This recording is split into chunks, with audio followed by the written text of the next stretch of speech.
For 32 years, I was in bondage to the pain of abortion. I didn't want to go there because honestly, I was in denial. I knew God had forgiven me, but I didn't forgive myself. You know, being in ministry, the word abortion, I honestly couldn't even say it.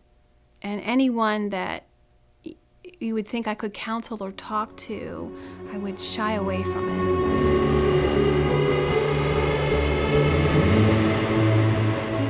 Hi, my name is Trish Scalafani, and my freedom journey started back when my 17-year-old son was struggling with drug addiction.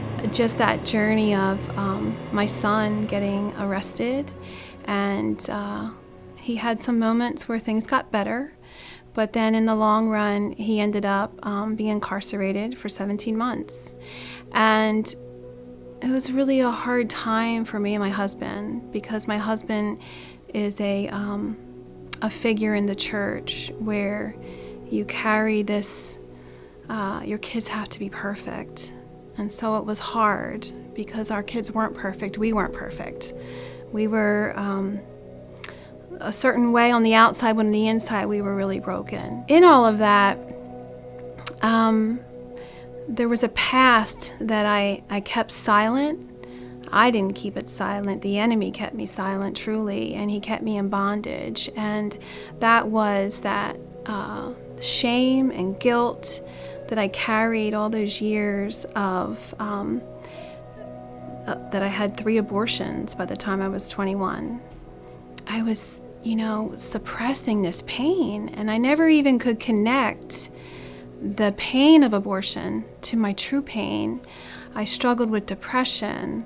I struggled even before I became a Christian. I used drugs and alcohol to suppress that pain that I carried. So I knew things weren't right, but I didn't know how to get myself help. I was at a couple different events, and people were sharing about their healing and abortion and surrendering it. And I went to visit my girlfriend's church, and this man comes out on the stage and he introduces himself, and he starts talking about, he says he's a post-abortive man. And he talked about a ministry called Deeper Still in Lancaster County. So I went home and I looked up this ministry, and I was so ready. I was like, you know what? I am so ready to just surrender this pain and walk through this. And it was like grabbing hold of the hem of the garment. And I was like, oh yeah, Jesus, there is help. There's hope is on the way.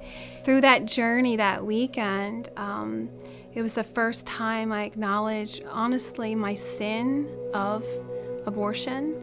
I acknowledged really what abortion is. I acknowledged that I have 3 children in heaven.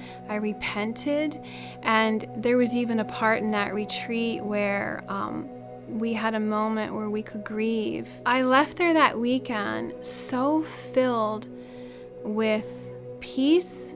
There was grief, but there was peace with it. And I could finally not have fear. There's been restoration.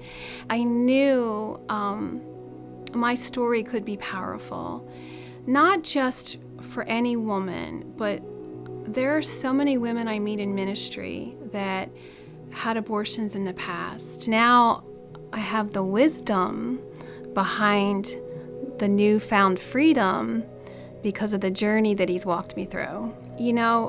Experiencing freedom, intimacy with Jesus on deeper levels, I kind of got hooked to that feeling like, this is awesome, and like, what more do I have that I can surrender?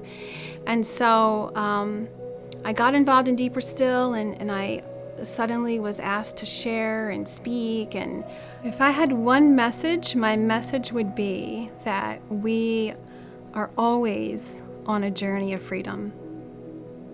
It should never stop. It should just keep going until we get to heaven. My freedom journey is knowing my full identity in Christ, who He's called me to be, working through past hurts, walking through healing, surrendering, saying yes when I don't want to, and learning who I truly am as a daughter of His. My definition of freedom is just giving everything I have to Jesus, living in a place where I know myself, and it just continuing.